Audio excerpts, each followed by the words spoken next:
तो क्या acting field में आने के बारे में आप भी सोच रहे हैं? अगर हाँ तो रुकिए, क्योंकि एक्टिंग फील्ड में आने से पहले एक्टिंग फील्ड में एक्टर्स के साथ हो रहे स्कैम्स के बारे में जरूर जानिए।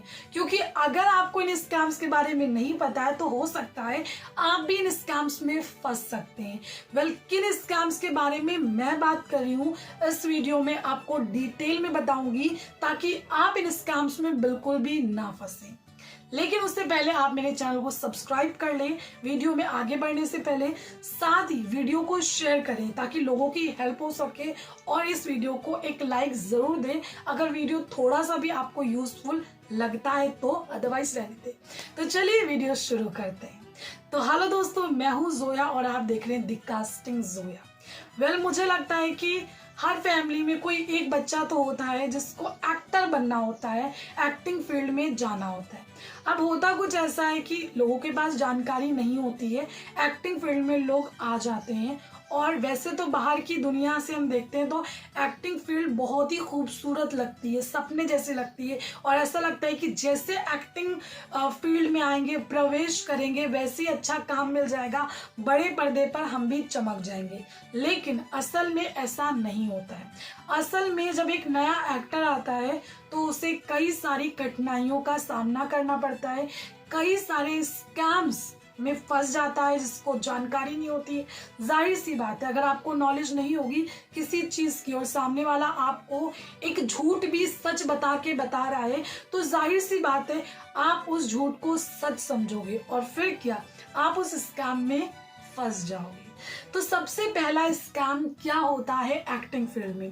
कई सारे स्कैम्स हैं, लेकिन कुछ स्कैम्स मैं आपको बताने वाली हूँ जो कि हो सकते हैं।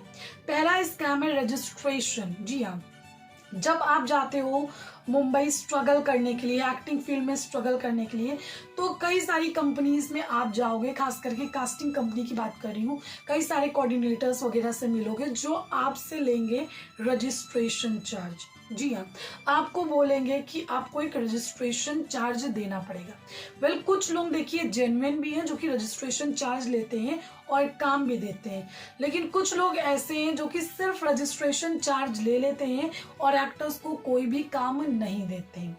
तो मेरा सिर्फ आपसे ये कहना है कि रजिस्ट्रेशन के चक्कर में मत फंसिएगा, क्योंकि अगर आप एक बार किसी को रजिस्ट्रेशन देते हो तो जाहिर सी बात है कोई एक शख्स तो होगा नहीं जो रजिस्ट्रेशन आपसे लेगा, ऐसे कई सारे लोग होंगे जो कि रजिस्ट्रेशन लेते होंगे।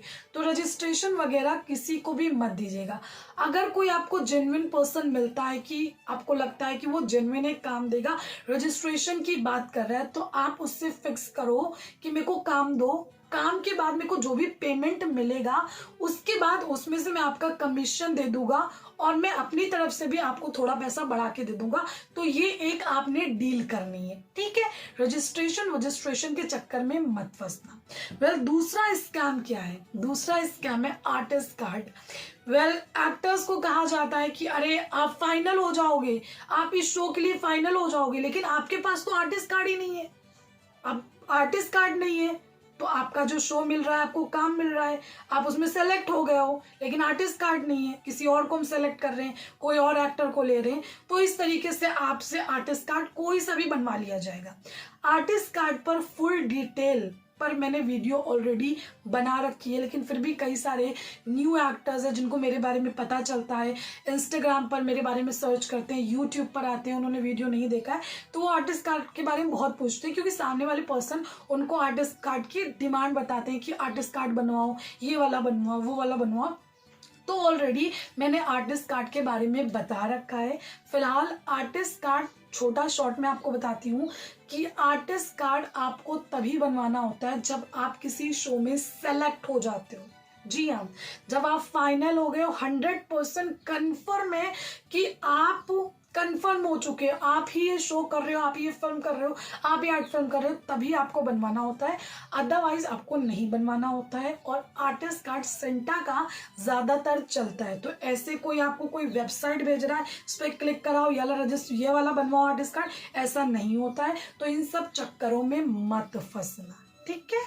तीसरा स्कैम है पोर्टफोलियो। जब नए एक्टर्स जाते हैं तो उनको बोला जाता है कि अरे पोर्टफोलियो बनवा लो, पोर्टफोलियो बनाओ, क्योंकि आपको कास्टिंग डायरेक्टर्स वगैरह को भेजना पड़ता है, तो आपको महंगे महंगे पोर्टफोलियो बनवाने के लिए बोला जाएगा।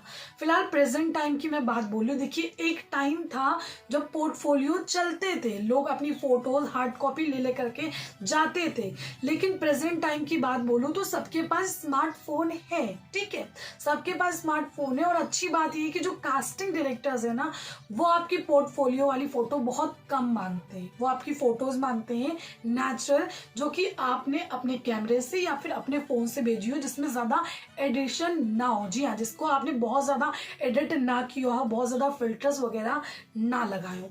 तो अगर आपके पास एक फोन है, नहीं है फोन, आप बाहर से भी क्लिक करवा सकते हैं सस्ते में, सिंपल सी 3-4 फोटो क्लिक करवा लीजिए, या फिर अपने फोन से किसी अपने दोस्त को फोन दे दीजिए, वो आपकी क्लिक कर देगा, और वही 4-5 फोटो कास्टिंग डायरेक्टर्स को भेजिए। महंगे महंगे पोर्टफोलियो करवाने से आपको काम नहीं मिलेगा। काम तब मिलेगा जब आप किसी कैरेक्टर में फिट होंगे, काम आपको तब मिलेगा जब आपको एक्टिंग आती होगी। आपकी पोर्टफोलियो देख करके आपको कोई भी काम नहीं देगा, तो पोर्टफोलियो में अपना जो पैसा है प्लीज खर्च मत करना। चौथा है एक्टिंग क्लासेस। एक्टिंग क्लासेस के नाम पे भी बहुत स्कैम होता है।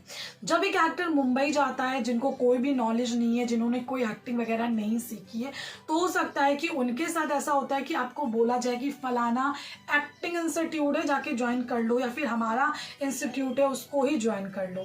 तो अगर आपने एक्टिंग नहीं आती है तो गाइस, कोई ऐसा रेपुटेटेड थिएटर या फिर एक्टिंग क्लासेस ज्वाइन करना, किसी भी अरे गहरे का आप ज्वाइन मत करना, क्योंकि ऐसे कई सारे लोग होते हैं जिनको खुद को एक्टिंग नहीं आती है, वो सामने से एक्टिंग सिखा रहे होते हैं, पैसे बना रहे होते हैं।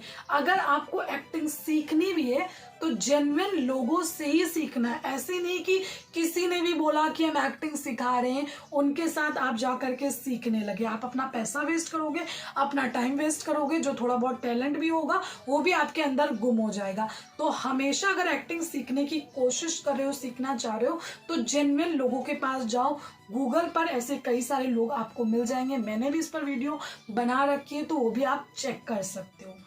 पांचवा, जो कि सबसे बड़ा स्कैम है गाइस, जो कि स्पेशली गर्ल्स के साथ होता है, जो कि मुंबई एक्ट्रेस बनने का सपना लेकर के जाती हैं, कॉम्प्रोमाइज। जी हाँ, अगर लड़कियां जाती हैं, उनको एक्ट्रेस बनना होता है, कुछ ऐसे लोग हैं जिनको मैं दरिंदा ही बोलूंगी, जी हाँ दरिंदा बोलूंगी, क्योंकि वो दूसरों की माँ बहन बेटियों के साथ गलत करने के बारे में सोचते हैं। जी हाँ, अगर एक लड़की एक्ट्रेस बनने का सपना देखती है, मुंबई जाती है, तो कुछ लोग ऐसे मिल जाते हैं जो कि उनको झांसा देते हैं कि हम आपको रोल दे रहे हैं, लेकिन आपको कॉम्प्रोमाइज करना पड़ेगा। कॉम्प्रोमाइज क्या है, काफी सारे लोग हो सकता है ना समझ पाए। Compromise means physical relationship. जी हाँ, बोला जाता है कि आपको कॉम्प्रोमाइज करना पड़ेगा, यानी कि फिजिकल रिलेशनशिप बनाना पड़ेगा। अगर आपको कोई भी ऐसा इंसान मिलता है जो कि आपको बोलता है कि हम आपको काम दे रहे हैं, आपको ये चीज करनी पड़ेगी, तो आपको उस शख्स से दूर रहना है। ऐसे लोग सिर्फ बेवकूफ ही बनाते हैं, वो कोई काम नहीं करते हैं, वो कोई जेन्युइन नहीं होते हैं। जी हाँ, तो ऐसे लोगों से दूर रहना है। मुझे लगता है कि आजकल बॉयज के साथ भी ऐसी चीजें होने लगी हैं, तो चाहे वो गर्ल्स हो चाहे वो बॉयज हो, अगर आपको कॉम्प्रोमाइज के नाम पर काम देने के लिए कोई बोल रहा है, तो आपको ऐसे लोगों से दूर रहना है। तो ये 5 चीजें जो कि मैंने आपको बताई है, 5 स्कैम जो कि एक्टिंग फील्ड में बहुत ही ज्यादा आम है, आपको इनसे बच करके रहना है। आई होप आपको ये वीडियो पसंद आया। अगर पसंद आता है तो गाइज लाइक करो, साथ ही चैनल को सब्सक्राइब करो। Thank you.